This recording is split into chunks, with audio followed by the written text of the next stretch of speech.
तर फक्त 500 रुपयापासून सुरू होणार बिझनेस. तर स्वागत आहे 21 दिवस 21 बिझनेस आयडियाला दिवस पाहिजे.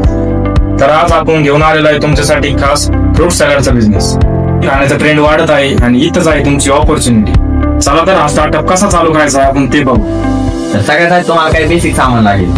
चाकू, cutting board, plastic glass with cap आणि चाट मसाला. त्यानंतर तुम्हाला मार्केट मधून 5 ते 6 प्रकारचे फळे आणायचे आहेत, जसे की ऍपल, वॉटरमेलन, बनाना, पपाया. त्यानंतर फळे चांगल्या प्रकारे क्लीन करून घ्यायचे आहेत. क्लीन केल्यानंतर त्याचे छोटे छोटे पीसेस करून घ्यायचे आहेत. त्यानंतर सर्व फळे ग्लास मध्ये व्यवस्थित भरून घ्यायचे आहेत. तर हे करण्यासाठी तुम्हाला 500 ते 600 रुपये इन्व्हेस्टमेंट लागेल.